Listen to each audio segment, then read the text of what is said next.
O negócio não é brincadeira. Então, será que o Antônio Fagundes Filho, que tem 37 anos, escreveu o livro dos demônios, ele viajou nesse lance de visitar o inferno, de conhecer o demônio, de saber lidar com ele? Não sei. Deixa eu antes... aliás, eu vou começar com ele, depois eu vou chamar o VT, porque eu acho que eu já não aguento mais de curiosidade. Eu já não aguento de curiosidade, então eu já quero saber tudo. O livro é esse aqui. O livro dos demônios... Manual de identificação de cada demônio e as defesas necessárias. Principalmente. Eu já fiquei nervosa, porque que história é essa de cada demônio? Quer dizer que tem mais de um demônio? Isso já me preocupa, porque você tem vários demônios e já tem que tomar muito cuidado, né? É, porque cada um representa uma tendência da natureza humana. Sim. Na verdade, esse livro, ele é um fruto de uma meditação que eu fui... Tecnicamente, eu fui ao inferno, no sentido de que, pela meditação, eu me transferia a essa região escondida da consciência, onde moram as culpas da humanidade e onde moram os medos. O inferno é a região do medo, é aquela área dentro de cada um de nós, onde o medo se instala e a gente finge que não vê.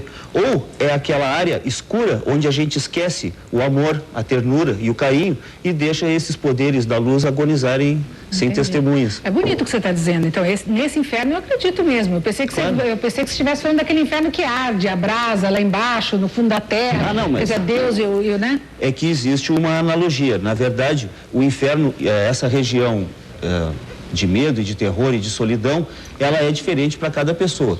Cada pessoa... Quer dizer, cada um de nós tem um inferno dentro de si. Um inferno interior, e cada um tem os seus demônios. E cada um tem os seus demônios, os seus fantasmas, ou seria outra palavra, os seus medos, suas inseguranças, as suas dificuldades. Quer dizer, tudo isso faz parte do inferno de cada um de nós. É, porque assim, eu chamo de demônios porque é a denominação popular. Mas, na verdade, são forças negativas que são essenciais ao livre-arbítrio. Por exemplo, ninguém pode jogar xadrez só com casas brancas.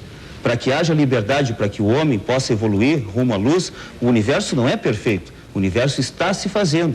E dentro dessa perfeição, nós também temos a obrigação de cooperar. O sentido que eu quis com o meu livro é mostrar que dentro desse jogo de xadrez entre a luz e as trevas, nós também somos participantes. Nós também somos responsáveis pelo que vamos fazer do nosso destino. Você fala muito bonito, né? Você é uma pessoa, obviamente, muito inteligente e o seu discurso, quer dizer, me lembra um pouco, de certa maneira você estava conversando e eu já entrevistei algumas vezes o Paulo Coelho, inclusive quando ele estava começando a fazer aquele caminho de Santiago, ele veio no meu programa, que eu já estou na televisão há tantos anos, e ele veio contando que ia fazer essa loucura que era atravessar o caminho de Santiago. E o seu discurso, o jeito de você falar, o jeito de você se comunicar, tem muito a ver com o Paulo.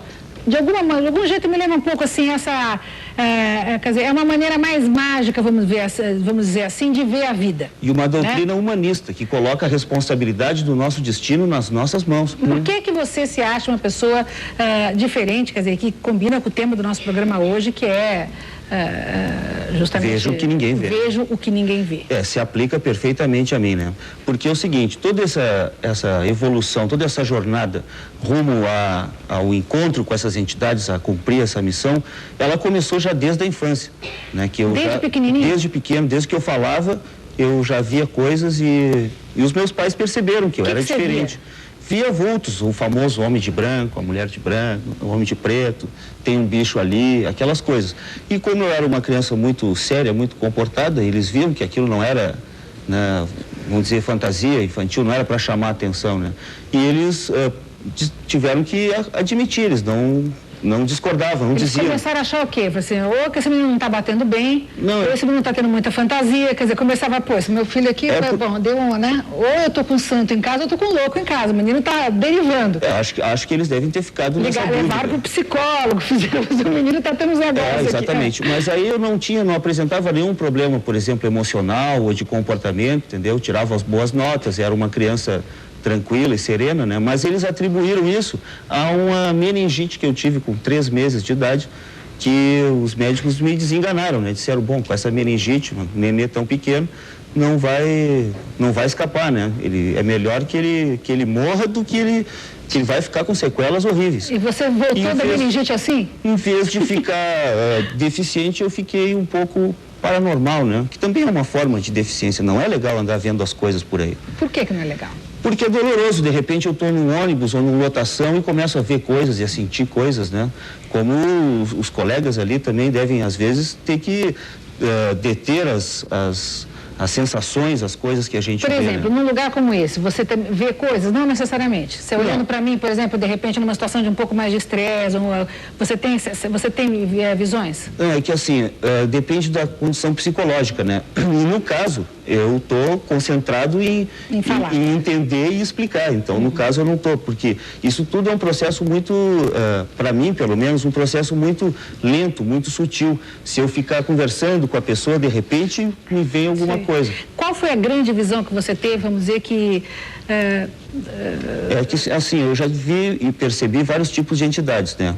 Criaturas da natureza, anjos, algumas vezes eu vi essas entidades das trevas, mas o principal foi a revelação que eu tive de que o mundo era um lugar mágico, um lugar onde estão acontecendo coisas muito além do nosso alcance, muito além do nosso controle, como o tal tabuleiro de xadrez que eu disse, como se as forças da luz e das trevas estivessem disputando uma partida, e nós somos as peças, né? A felicidade de cada um... Quer dizer, a gente pode ir para a treva, pode ir para a luz, quer dizer, e depende isso, do que isso? Do livre-arbítrio. Esse é o fiel da balança, é o livre-arbítrio, né? E é isso que eu digo, que o homem, ele tem a responsabilidade de escolher para onde ele vai, porque senão ele pode entrar em contato com essas entidades, que não são criaturas imaginárias.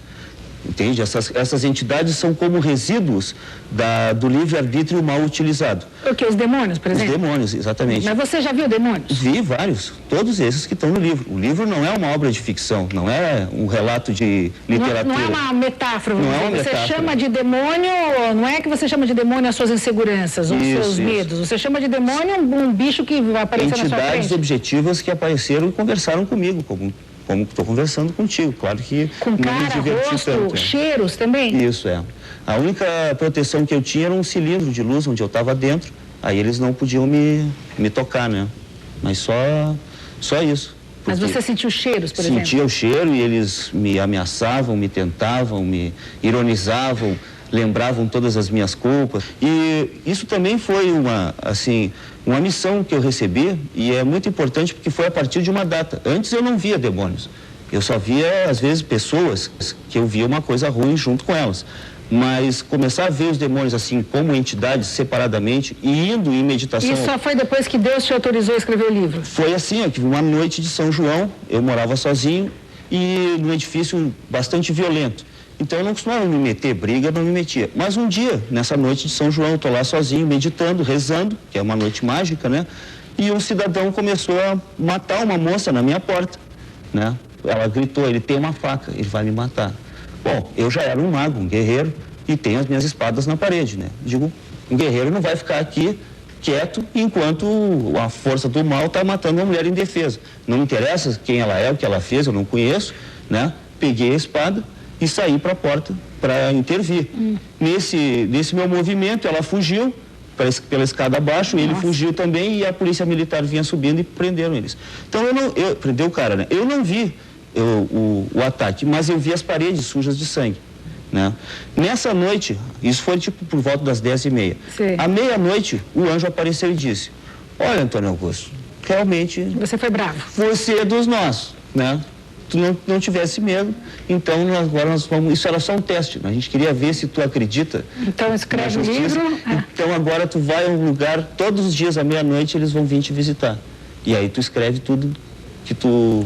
E aí você entrou nessa viagem aí, em contato com todos os demônios, e é o resultado desse livro.